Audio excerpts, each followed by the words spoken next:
Hello बच्चों, welcome to my YouTube channel. बच्चों, मैं हूँ आपकी रीना मैम और आज हम पढ़ेंगे मीराबाई के पद। पद पढ़ने से पहले हम मीराबाई के जीवन परिचय पर थोड़ा सा नज़र डाल लेते हैं।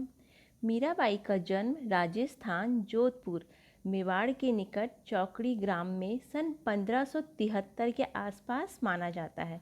आसपास मैंने इसलिए कहा है क्योंकि कई पुस्तकों में आप देखोगे 1503 भी लिखा है और 1573 भी लिखा है। ठीक है। इनके पिता का नाम रतन सिंह राठौर था। बचपन में ही इनकी माता की मृत्यु हो गई थी और 13 वर्ष की आयु में इनका विवाह मेवाड़ के महाराणा और राणा सांगा के पौत्र भोजराज के साथ हुआ था, किंतु कुछ समय बाद ही इनके पति का स्वर्गवास हो गया था। पति की मृत्यु के बाद इनकी भक्ति भावना दिन प्रतिदिन बढ़ती गई थी और वैवाहिक जीवन दुखी होने के कारण इनको संसार से वैराग्य हो गया था, मतलब इनको संसार से प्रेम नहीं रहा। मीरा कृष्ण को अपना पति मानकर उनके प्रेम में मगन रहने लग गई थी, परंतु उनके ससुराल पक्ष को मीरा के प्रति इतनी कृष्ण भक्ति और राज परिवार के उनके अनुकूल नहीं था। इसलिए उन्होंने कई बार मीराबाई को विष देकर मारने की भी कोशिश की थी, लेकिन सफल नहीं हो सके। इसके साथ में फिर ये सब कुछ त्याग कर मेवाड़ को त्याग दिया था इन्होंने और द्वारिका पहुंचकर कृष्ण भक्ति में अपना जीवन व्यतीत करने लगी। और कहा जाता है कि यहीं पर, मतलब द्वारिका में ही भजन गाते गाते मीरा रणछोड़ की मूर्ति में समा गई थी और इनकी मृत्यु सन 1546 की बताई गई है। बच्चों, इनकी रचनाएं में मीरा इन्होंने स्वयं कुछ नहीं लिखा है। ये सिर्फ कृष्ण प्रेम में भक्ति में लीन होकर इन्होंने सिर्फ पद गाए हैं और बाद में इनको संकलित किया गया था। जैसे इनकी मुख्य रचनाएं हैं राग गोविंद, गीत गोविंद, गोविंद टीका, राग सोठा, नरसिंह जी को मोहरो मायरो, मीरा की मल्लार, मीरा पदावली आदि हैं। और इसमें हम इनको बता सकते हैं कि जैसे इनकी भाव पक्ष में हम अगर बोला जाए तो ये मीरा गोपी की तरह कृष्ण को अपना पति मानती थी और इनके पदों में माधुर्य भाव की प्रधानता थी, मतलब जिसको पढ़कर मधुरता मन में मधुरता के भाव पैदा हों। और इन्होंने अपना सारा जीवन कृष्ण जी को समर्पित कर दिया था। इनके काव्य में श्रृंगार और शांत रस देखने को मिलते हैं। साथ में इनकी भाषा को अगर देखा जाए तो इनकी भाषा ब्रज भाषा और राजस्थानी थी। ठीक है ना। और इनकी गयात्मक शैली थी। अगर पूछा जाए कैसी शैली थी तो गयात्मक शैली थी। और इनका साहित्य में स्थान में हम कह सकते हैं कि मीराबाई भक्ति काल की कृष्ण भक्ति धारा की श्रेष्ठ कवित्री हैं। तो अब हम पढ़ते हैं आगे इनके पद। अब हम मीराबाई के पद पढ़ते हैं। सबसे पहले मैं आप लोगों को कठिन शब्द बता दूंगी ताकि आपको समझने में आसानी होगी। पग घुंघरू बांध मीरा नाची रे, पग यानी पैर। मैं तो मेरे नारायण की आप ही हो गई दासी रे। लोग कहे मीरा भई बाबरी, बाबरी यानी पगली। न्यात कहे कुलनासी रे, न्यात यानी नाते रिश्तेदार। कुलनासी मतलब कुल का नाश करने वाली। विष का प्याला राणा जी भेजा, पीवत मीरा हासी रे, हासी रे मतलब हंसकर। मीरा के प्रभु गिरधर नागर, नागर यानी नगर में रहने वाले। सहज मिले अविनाशी रे, अविनाशी मतलब जिसका विनाश ना हो। बच्चों, इसके प्रसंग में हम यही लिखेंगे कि मीराबाई ने यहाँ पर कृष्ण भक्ति का वर्णन किया है। ठीक है। अब हम इसका अर्थ पढ़ते हैं। इसमें श्री कृष्ण की भक्ति में लीन होकर मीराबाई कहती है कि पग घुंघरू बांध मीरा नाची रे, कहती हैं कि मैं अपने पैरों में घुंघरू बांधकर नाच रही हूँ। मैं तो मेरे नारायण की आप ही हो गई दासी रे, मैं तो अपने प्रभु श्री कृष्ण की भक्ति में लीन होकर उनकी दासी बन गई हूँ। लोग कहे मीरा भई बाबरी, न्यात कहे कुलनासी रे, मैं श्री कृष्ण की भक्ति में इतना डूब चुकी हूँ, इतनी मग्न हो चुकी हूँ कि लोग मुझे पगली कहते हैं और मेरे नाते रिश्तेदार सब मुझे कुल का नाश करने वाली कहते हैं। विष का प्याला राणा जी भेजा, पीवत मीरा हासी रे, राणा जी ने मेरे लिए। राणा जी कौन थे? उनके ससुर जी थे। तो उन्होंने उनके लिए विष का प्याला भेजा, जिसे मीराबाई ने श्री कृष्ण का नाम लिया और हंसते हंसते उसे पी गई।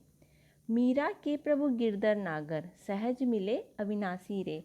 मीराबाई कहती हैं कि मेरे तो प्रभु ईश्वर नगर में रहने वाले हैं, जिनका विनाश कभी नहीं हो सकता है, और उनकी भक्ति मुझे सहज रूप से मिल गई है।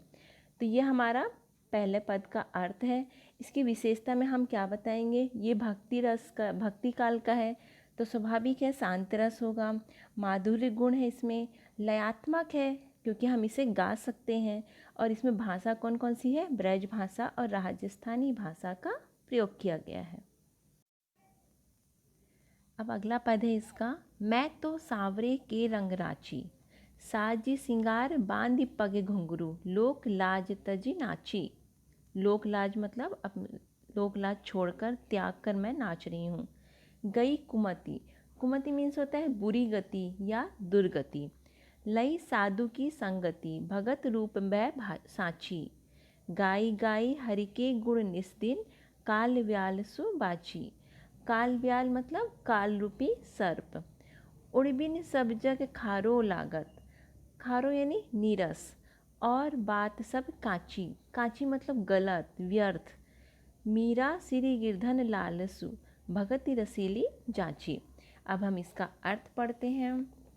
इसमें भी हम प्रसंग में हम क्या लिखेंगे कि इसमें मीराबाई स्वयं को कृष्ण भक्ति में लीन होने का वर्णन किया है।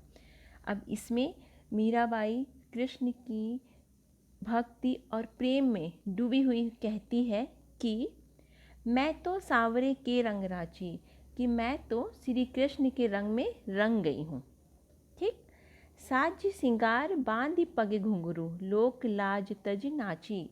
मैं अपने प्रभु श्री कृष्ण के सामने सज धज कर, 16 सिंगार कर कर, और पग घुंघरू मतलब पैरों में घुंघरू बांध कर, लोक लाज को त्याग कर उनकी भक्ति में नाच रही हूँ। किसकी भक्ति में? श्री कृष्ण की भक्ति में नाच रही हूँ। गई कुमति लई साधु की संगति, भगत रूप भय साची।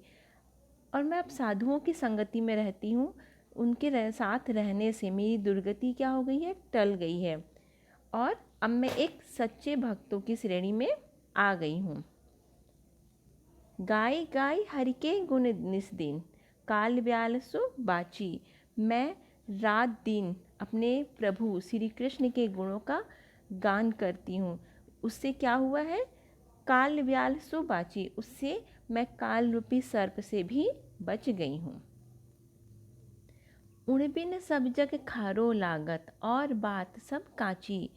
मीराबाई यहाँ पे कह रही हैं कि श्री कृष्ण के बिना मुझे यह सारा संसार कैसा लगता है? नीरस लगता है, और मुझे सारी बातें व्यर्थ लगती है, गलत लगती है। ठीक है। मीरा श्री गिरधन लालसु, भगति रसीली जाची। मीराबाई कहती है कि मैं अपने गिरधर गोपाल की दासी बन गई हूँ या हो गई हूँ।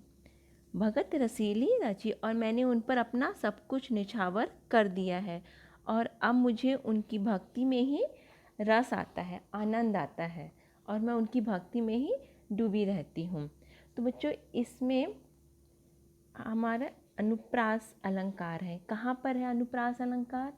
देखिए, रंग राची में है, साजी सिंगार में है, लोक लाज में है। क्यों है अनुप्रास अलंकार? क्योंकि यहाँ पर एक ही वर्ण की आवृत्ति बार बार हो रही है या 2 बार हो रही है ना, और साथ में इसमें शांत रस है, माधुर्य गुण है, और लयात्मक है ये। और इसकी भाषा तो मैंने आपको बता ही दिया है, कौन कौन सी इसकी भाषा है। इनमें ब्रज भाषा और राजस्थानी भाषा का प्रयोग किया गया है। तो बच्चों, ये मैंने आपको आज मीरा के ये 2 पद, अगले 2 पद मैं आपको दूसरे वीडियो में सेंड करूँगी। अगर आपने अभी तक मेरे चैनल को सब्सक्राइब नहीं किया है तो प्लीज़ ज़रूर करें, ताकि मेरा हर नया वीडियो आप तक पहुँचे, और आप इसे लाइक भी करें और शेयर भी करें। Thank you.